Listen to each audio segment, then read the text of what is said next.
Hey, everybody. Thanks for joining us again this afternoon. This is our next to last session for Tech Week 21. We have Amanda Robinson with us again. She is just an amazing teacher from Doyle Elementary, and she is going to share with us some choice boards, how to make them, how to do them. And, don't be kind of, what is the word I'm looking for? Intimidated, by them because they can be involved. But again, how to eat an elephant one bite at a time. So she's going to show you all the stuff and you can pick and choose, what you want to work with, what you want to do, and what fits best with your students.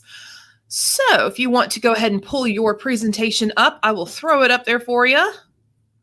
Looking good. And take it away, my friend. Okay. So we are going to talk about digital choice boards today. We're going to focus more on a hyperdoc version of it, which I'm going to get to in a minute, not so much a hyperlink where you go to a website. Okay.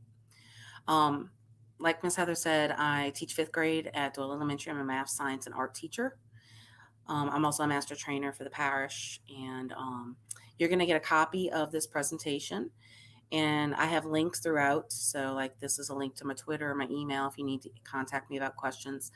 And this fabulous presentation I got right here came from Slides Mania that I modified. You should check them out, especially their choice boards that they have.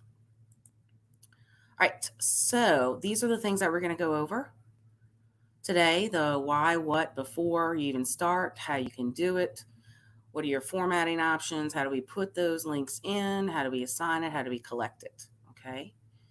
And just like a choice board, these are my choices, and I can click on one and go back. So it's pretty cool. So let's start with the why. So why use a digital choice board? My passion in the classroom is to make sure that I provide choices for not only readiness, but process and product as well. So by using digital choice boards, I find that it provides them choices to demonstrate how they learn based off of their learning styles, or even being tiered to ability. So I can give them different products to choose from that maybe I want them to show me how they know or show me what they know different ways. And so someone who is more auditory, right, might choose to make a video, or someone who is more tactile might choose to do a drawing. Okay, so it just gives them more choices, and choices also encompass rubric. So it also gives me some time for some more time for individual and small group. So if I'm pulling a small group, I just go, hey guys, go get on your digital choice board. They have a chance to do extra practice and review sometimes on my choice boards. And like I said, it can be tiered, and I'm going to show you a template for that as well. And all the materials and tasks are found in this one document. So it's like, well, why not just throw everything on Google Classroom and let them choose? Well, that can be overwhelming, and it doesn't give them, in my opinion, enough structure in terms of do this first and then choose, or telling them how many choices.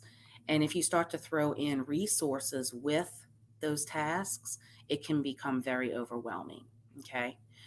Not only does choice boards differentiate, but it also motivates, right? Because they have a choice, they're more prone to buy into it. It gives them a little bit more interactivity and some creation as well.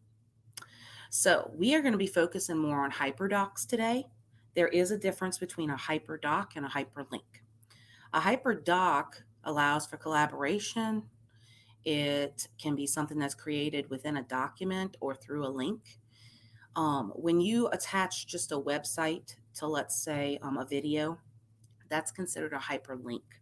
A hyperlink is just something that they click on and get to a specific site. A hyperdoc, think of it as this is a link to your work, or this is a link to your task, or this is a link to a review activity. It's not so much as look and take, it's more of look and do. Okay, that's more of what a hyperdoc is. And then through the digital choice board, they're going to have choices of what kind of hyperdocs they would like to do. So before we get started, there are some things you want to make sure you know what your objectives are that you're going to be covering, right? I did not really use this for lesson tasks because it seemed like a bit too much work for just a small little lesson. I stuck more with this for like unit review, but it can be used for novel studies and things of that nature, or just like a bigger project at the end of a unit or at the end of a book. So there are different ways that you can set up your digital choice board. You have to have choices. You can do a Google Doc, a Google Slide, Google Drawing, and I also have some information in here on how you can use it within Seesaw. So what you also want to consider is what are your children's learning styles. So obviously you do need to know some things about your children, right? Or your students first. And then are you going to tier this activity for readiness? Will you have any collaboration in it? What product options are you going to use? So you're going to allow them to draw, record. What are your product options? And then how are you going to organize it?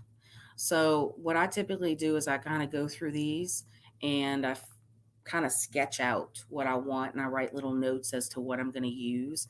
And then I start creating. You can obviously start with the template and go from there, but that's just the steps I use. Um, you do not, however, want to start with a big old digital choice board to begin with. Okay. You want to start with maybe three and three little options. Just let them choose one.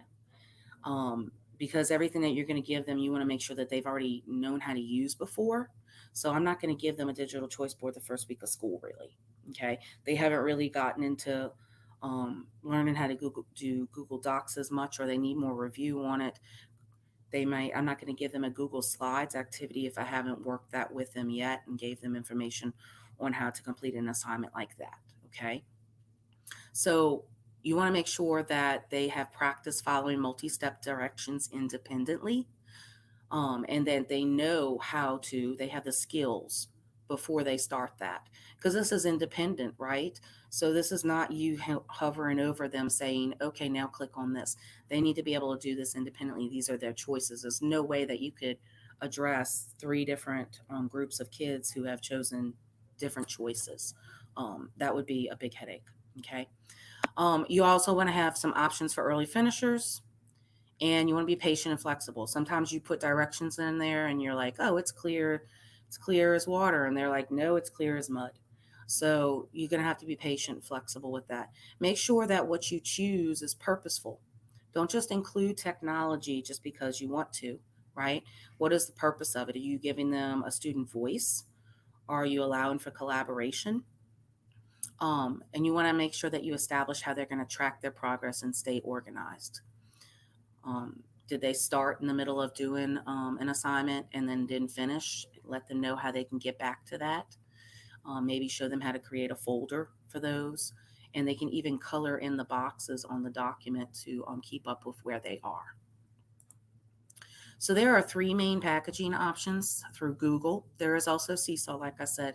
You can use Google Docs to create a choice board, Google Slides, and even Google Drawings. If you're not familiar with Google Drawings, it's really cool. So I am going to stick with this one today just for time purposes. There is a tutorial link right here. If you want to get more into Google Slides, you can take a look at that. So what are my formatting options? So these are some questions you need to ask yourselves. Do you want to allow for a bunch of choices? 9 choices, 6 choices? If you start out, I would definitely just maybe start with 3. Are you going to tier it? So I have a link in a resource later that I had created of a tiered type of choice board where I would say, okay, these people are in group A, they're going to click on this, they're going to do those activities, and then they're going to choose one from another color. So I have assigned it by readiness. Okay. Are you going to require any activities? The one that we're making today, I have a required activity that everybody has to complete. And then everything around that is a choice. Is everything going to be digital, or is some of it going to be non-digital? There's obviously nothing wrong with having non-digital options in there. If it serves the purpose and it does just as good a job, then let them choose that. Are you going to allow for collaboration between students? And will you collect the student work, and if so, how? So today we are going to go over how to insert all of these things. That's super intense, right? Well, remember, when you're starting out making these, you're not going to do all of this, okay? I just want to make sure I've covered everybody's needs. When you start out, you might just start with some hyperlinks and maybe a link to a Flipgrid or something like that, okay? I would not try to put all of this into one choice board at the beginning of the school year. Absolutely not. But I do want to cover these so whenever you get there, you have the resources to do so. Now, you do have some other choices in terms of how you want to insert a hyperlink or a hyperdoc. Do you want to use a little picture, or do you want to use just words like text? Okay. Why shouldn't we use the URL or web address like this up here? Why shouldn't I just paste this whole thing in there? It takes up a lot of space, right? A lot of unnecessary space. And sometimes they don't know exactly what this is. Is this a link to a presentation? Is this a link to a document? I don't know. So it's good to choose either between a picture or text. When we are done creating our digital choice board today, I will post a link right here to the one that we made today, and it'll ask you if you want to make a copy of it, and you'll click yes. That way you'll have a finished version as well. All right, so let's go look at a tic-tac-toe. So obviously I have done all of my planning, and I'm ready to just start inserting some hyperlinks, okay? This is a tic-tac-toe choice menu. It's actually from a template by Casey Bell. And so I used her template and I added things to it, just modified it. It does have a required section, which is number 5 right here. Is where there's a star. And it tells them in the directions up here. Start with number 5 and then make 2 other choices to make tic-tac-toe. I also have a direction on here for them to fill in the square when they are done. That's to kind of keep up with what they have left. So if they did this assignment, they could click fill right up here and fill that in to show that they have completed that assignment. That's a good tip to help them keep up with where they are. So we are going to start with number 1, and we're going to go through these different types of hyperdoc, hyperlink insertions, okay? I know that this is going to be pretty intense, guys, but again, remember, I'm just trying to show you all the possibilities. Please don't try to do all of these at once. It is a bit time consuming, and if your kids are not familiar with what we're going to be doing, it's going to make it very stressful on them and you. So my topic for this tic-tac-toe was protecting Earth's resources and environment, which is a 5th grade science objective. So I started with my objective. I went ahead and decided on what kind of learning styles I wanted to address, like designing, drawing, recording. Did I want them to use any templates? Did I want them to just go to a station? Did I want them to have a non-digital option? Do I have some students that like to sing or write poetry? Do I have some who just like to make lists? Okay. So I kind of went off of those learning styles, and then I started to come up with a list. Okay, well, I could have them draw, and I could make it either a digital drawing through Google Draw, or if I wanted them to create a poster for something, maybe they don't have that digital option anymore. So that way it gives them a little bit more choice as well. So let's get started. So this first one, it says they're going to design a device that would clean up an oil spill. And I want them to use a Google drawing for this, okay? I am going to give them a link. I'm going to link these words right here to a new Google Draw. So what that means is when I click on this and I have a hyperlink, it's going to immediately send them to an untouched Google Draw blank canvas. And I'm going to show you what that looks like in a minute for them to start writing on, okay? So I've highlighted the words that I want to have a link to, and I'm going to put insert link, and I'm going to type in, since this is a new drawing, we're going to put drawing.new. That's a shortcut. Just like slides.new brings you to a brand new blank slide deck. Jam.new brings you to a new Jamboard. I'm just giving them a link to a brand new Google drawing that they have the ability to start working on. So I'm going to hit apply. I also have some directions here for how they're going to get it to me. And I'm going to go through that in a second. So they would open this, click this, and it would bring them to a brand new drawing. They can title it, they can write on it, they can design their project here. And then it says over here that they're going to share, get a link for me, make sure it's Livingston Parish Public Schools. I don't want them sending out a link to anybody. Copy the link and then click done. So basically I've given them directions. Obviously I wouldn't give them this unless we've already done this a couple times in class already, okay? So once they have created their drawing, let's say they draw, oops, hello line. Let's say they draw whatever on here, okay? And they are finished and they've got their drawing and everything looks beautiful. They can even insert photos and stuff in here if need be. They would go to share.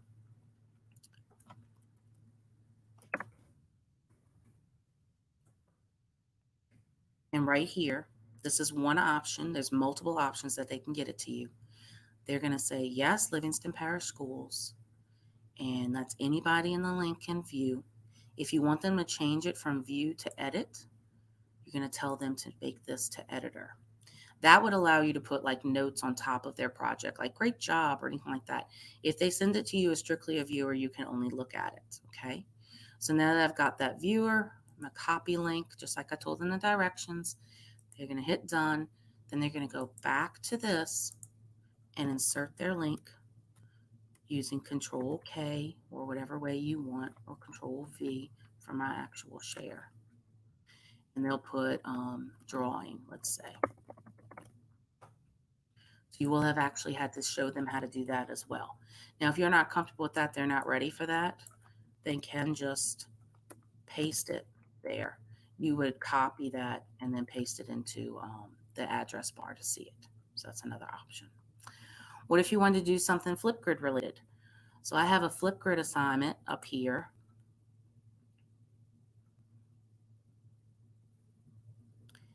And it's asking them to watch this video and then explain some solutions to me, okay? I could just put this code in there, or I can give them a direct link to this topic through the share button. And I'm gonna copy this code right here, copy. This is gonna be used with an image. So I have my image here, and I'm going to link it. Oh, I think I messed up with mood to text. Hold on one second, guys.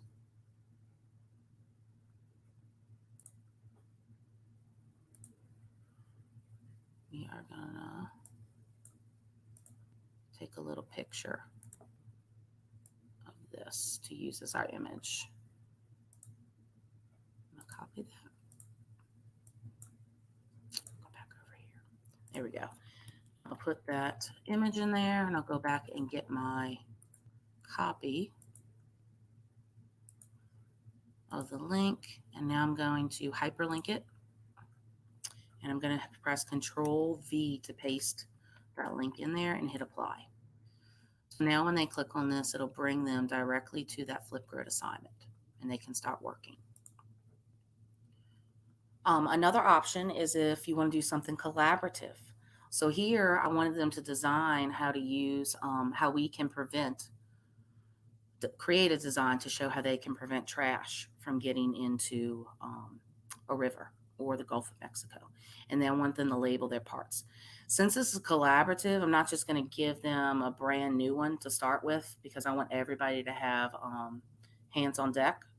So I'm going to make this a collaborative link. That means that anybody who has this link will be able to edit it.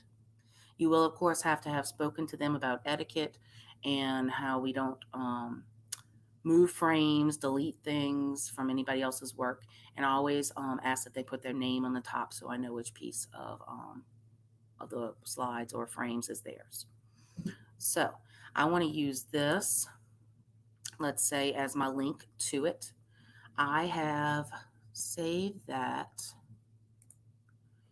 in my drive, and I see it right here. So this is the jam that I want them to open and collaboratively work on. I gave them some directions here, and I put on here, don't forget to add a new frame, don't move, or anybody else's. And they would just click to the next one. Mary did this one, and then the next person would click to the next one, and add theirs. So to get this, I can do it straight from the drive. I can click on the jam that I want, the file, and go right here to get link. Do I want them to view it? No, because this is collaborative, so I want it to be an editor.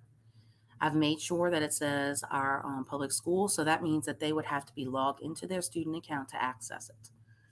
We want to make sure that that happens. We don't want just anybody off the streets using our documents. So I'm going to hit copy link and done. And then I'm going to go back over here and I am going to attach this hyperlink, hyperdoc, to it. And I'm going to hit apply. So what's going to happen is when they click on this, it's going to bring them to this class jam that everybody has the ability to access. Close out some of this stuff. Okay. So far I've got 3 links done. This one, create a social media post to let people know the effects of coastal erosion. Now I'm about to use a template for them. I found this template, and in my resources you will have access to it. It is super cool. Let me pull it up real quick. It's through Google Drawings. And what happens is you send this to them.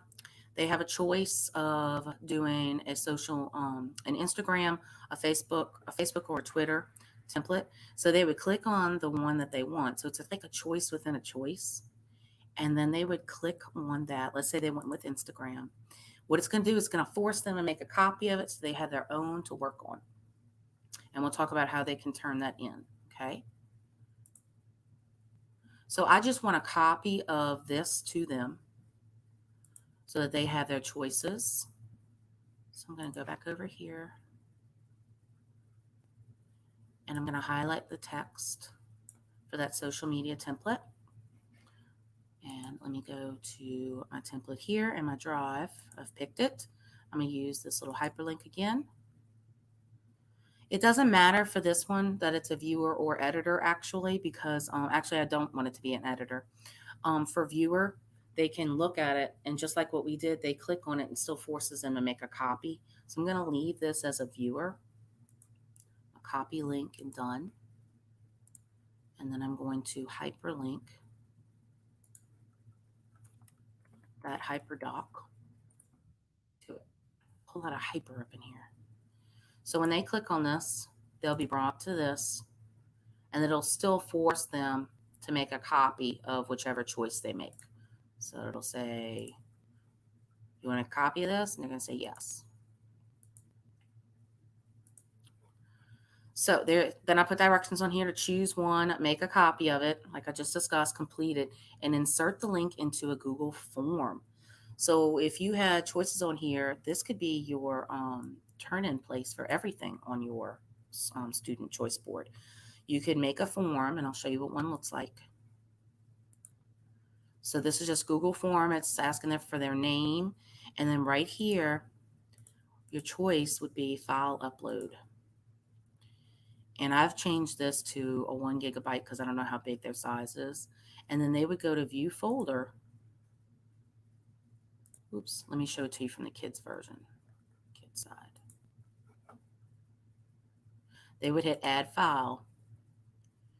And they will either upload it if it was a photo or something from their computer, or they would go into their drive and look for it and simply put it in the Google form right there.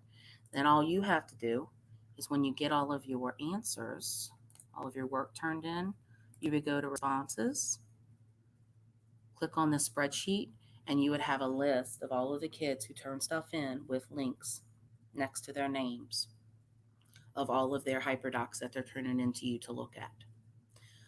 I've chosen to do this just for this one activity, but it would not be a bad starting point for an entire choice board. So if you had a bunch of things choice-wise and you wanted just one place that they could put it all, Google Form would be really good for that. So I need them to have access to this form, so I'm going to send it as a link. And I'm going to copy it. I could collect emails right here too if I wanted. I'm going to hit copy. It's copied. I'm going to go over here. I've got this highlighted that I want the link to. Insert the link. Paste it in there. What it'll do is it'll bring them to the student version of that Google form. Okay, so now let's go to my required activity. My required activity was for them to view slides that we did in class, as well as add information to a class set of slides. So they're going to do all of these things, right? They're going to pick one, and then they're going to pick this one. They're going to do this one, and then they're going to choose two more on here. And then once they've learned everything or they've taken notes, whatever they've done in class, they can then go in and add causes, effects, and solutions to some slides, that anything that they've learned about with oil pollution, oil spills, trash, littering, all of those things, okay? So this is just kind of more of a collaborative way to get notes in a way, because they're all going to add their own notes to it. So to get to the reviews, the slides, I'm going to go to the slide. So this is a slide that I used in class, and I want them to have a viewed copy of it. So they can go back and look at it anytime. Maybe they need to use some notes from here during their choice board. So I'm going to hit share.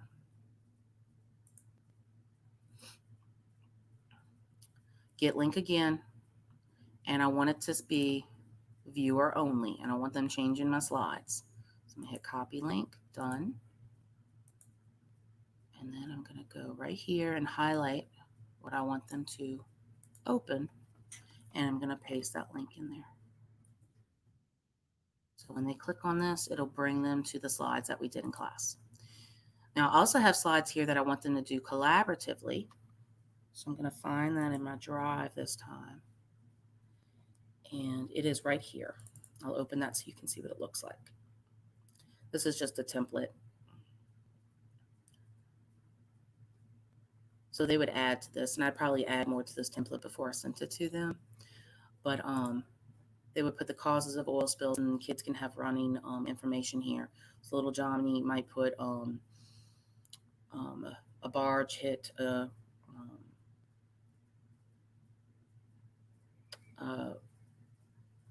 refinery, or I'm sorry, I'm just hit a blank right there for a minute. Any of the causes, it could be oil was spilled on the street, okay? And they would just continually add to this. If they don't have anything for this one, then maybe they can go to effects of an oil spill, solutions of an oil spill, and so on. So I want to get this to them. I could share it to them right here and make sure that it's an editor, right? Because I want all hands on deck. Or I can just link it right here in my drive. Nope, don't want them to be a viewer. This is collaborative, so I want them to be an editor. Copy the link, hit done, and go back over here and highlight what they're going to be adding to. Go to insert link, Control V, paste, apply. So when they open this, it'll be those slides, but they'll have access to writing on them or typing on them. All right, the next thing is a station. And I have some directions, like paper directions. I started to type this and I was like, man, this is really long. It takes up a lot of room here. And maybe it would be better if I gave them a verbal set of directions. So what you could do is use Mote, which is a Chrome extension. If you haven't used it yet, it's really cool. And I'm going to go over here to Mote, which I have installed. And I'm going to record what I have here. So I might say, create a new device that would show how the effects of the ocean can be cleaned with a pan of water, canola oil feather, and plastic animals in a station. Make sure the canola oil is your oil spill. Take a picture of it and with your laptop camera, and then send it to me through email. It'll copy it. I'm going to hit copy for that one I just did. And then right here, I could link Control V to those directions. Now I no longer need all of this here. And they would click that, and it would hit play. And they can hear me say the directions. Now I also want to give them some written directions. So I'm going to go to that PDF. I'm opening it up in my drive. Right here, I'm going to go to share. I want them to be only viewing it. So I'm going to copy that link. And I'm going to go back over here to the directions and link that to the paper they can view. So they would click on that and they would have the paper version of the directions as well. If you wanted to have something that was more auditory, they could write a song or a poem, and they could use Vocaroo for that. They don't even need a username or password for this, which is pretty cool. So I've gone ahead and pulled up Vocaroo. And first off, I probably want to give them a link to this actual website. So I'm going to Control-C copy that website. I'm going to go back here, and I have a little picture that they can click on to get to it. And I'll put the link to that.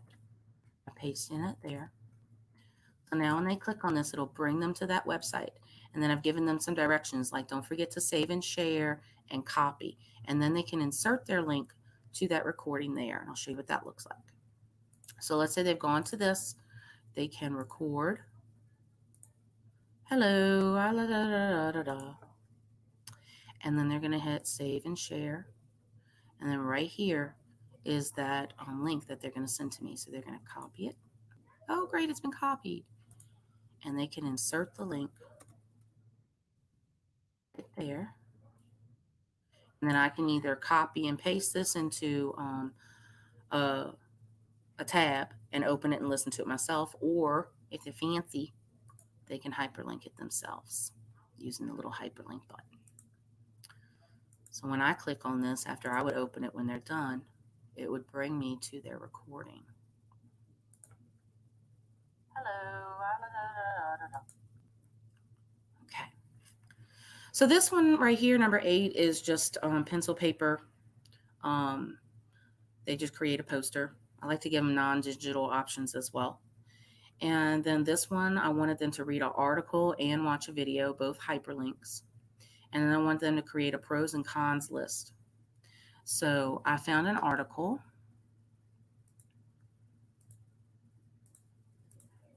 that I liked right here.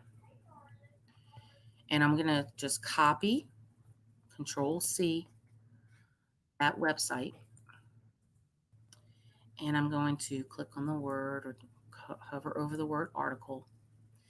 And I'm going to hit hyperlink and I'm going to paste, Control-V, paste that article website right there. So when they click the word article, it brings them to the article to read. I also found a video on YouTube.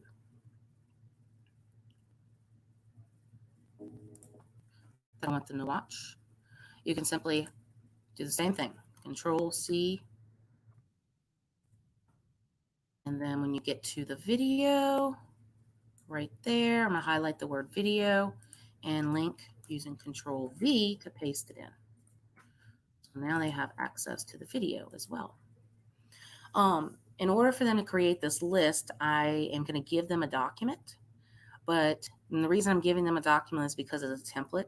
This is not a collaborative assignment that I'm issuing them. So they're going to get their own copy of the document to work on. Okay. So they're going to, it's like I handed them their own paper version of this. And to do that, to force them to make a copy, here's my document, my template. I told them to type their name. I've given them a picture of how they're going to turn it into me.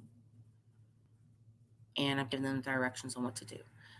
So in order to force them to make a copy of this, these last words behind the slash right here, edit, I'm going to highlight that Ta-da.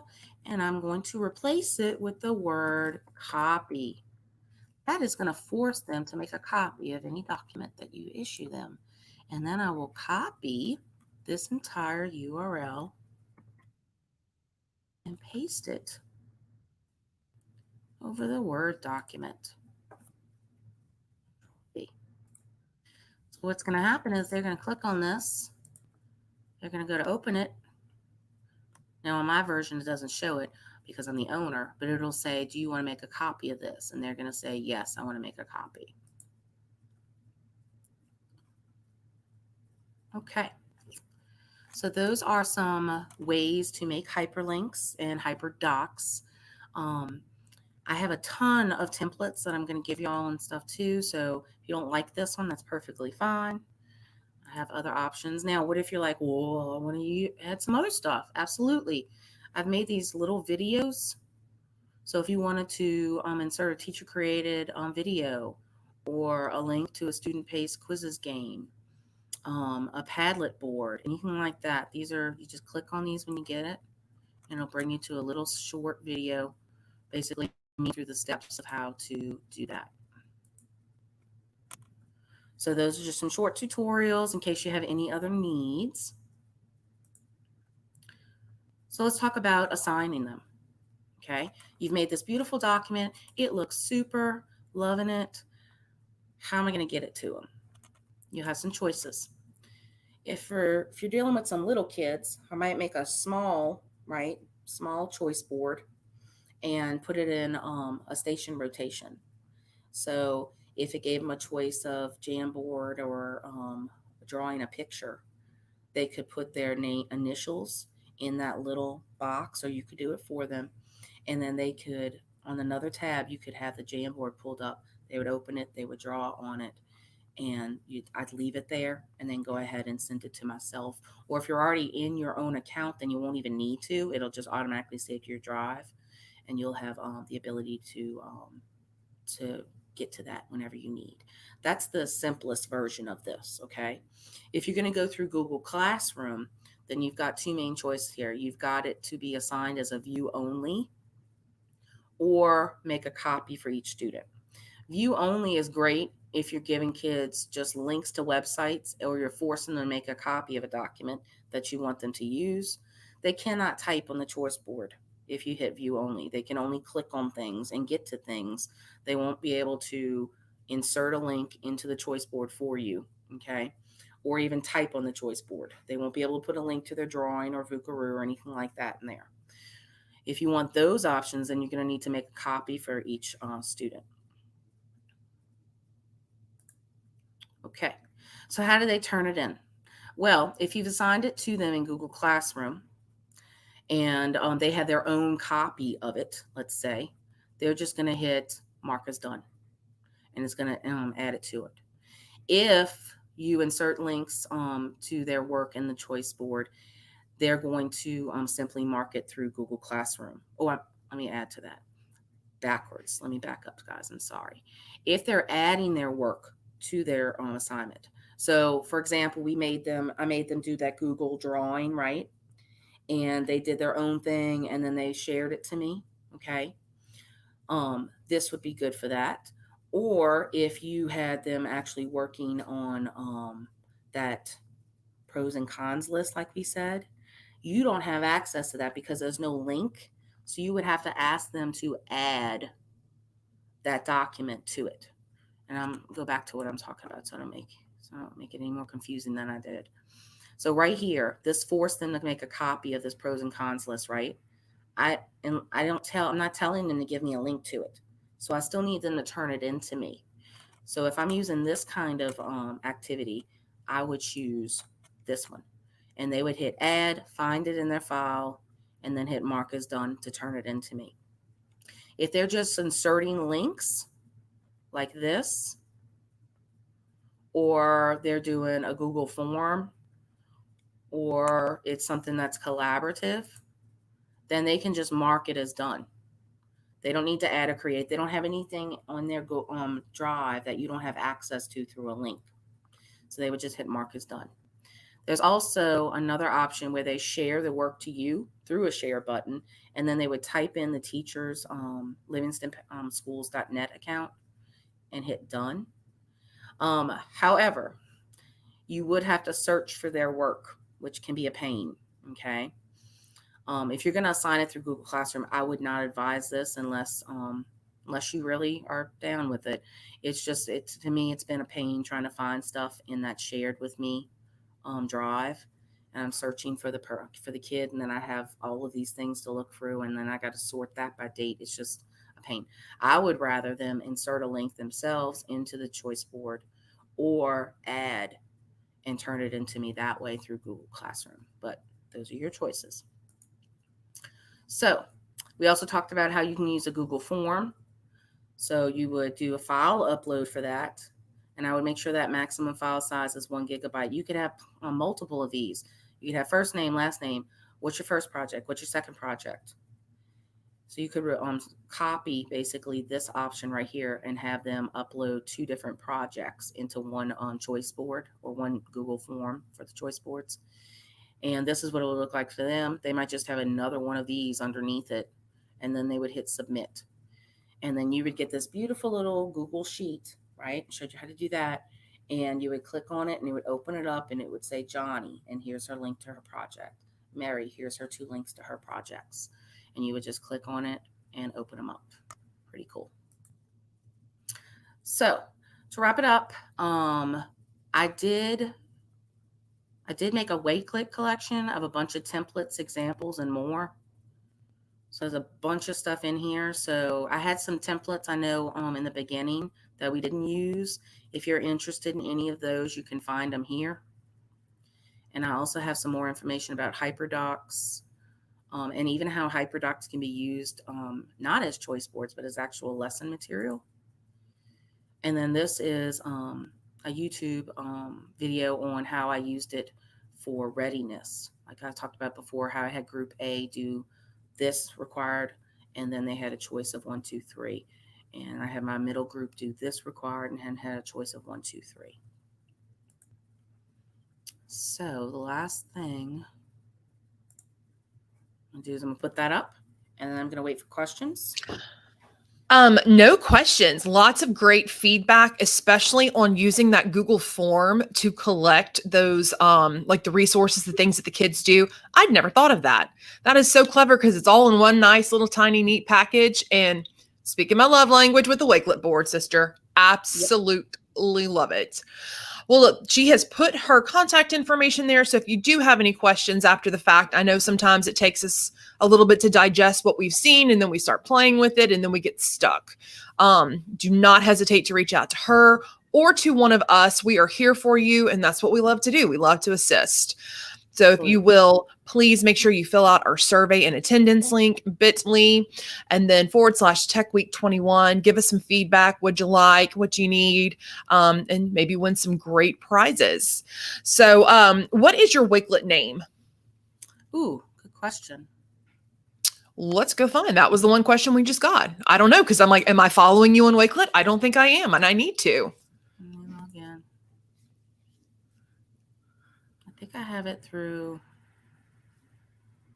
I think it's through my Google.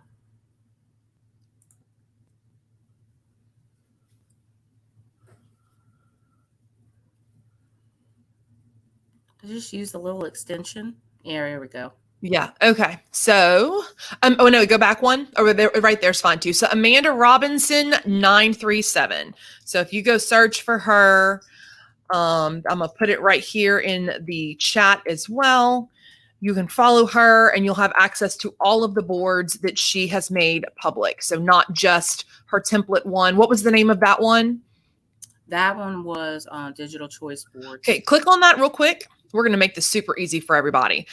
Click on the 3 dots. And oh, no, sorry, not 3 dots, the arrow. Click on the arrow and click on that QR code. And then click bigger. All right, guys, everybody that wants this, I'm going to take that attendance link thing off so that it doesn't hide it. And you can go ahead and you can Zoom with your mobile device. Go ahead and zoom in on that, or not zoom in, but focus your camera on it. And that way you can go directly to it. And if not, you can go search it through her name, and it'll be right there on the boards that she's created. Well, Heather, I didn't know that I could do that. So that's cool. It's not posted on display page. I see it. Oh, go back to your that one right there. Yeah. Click the X.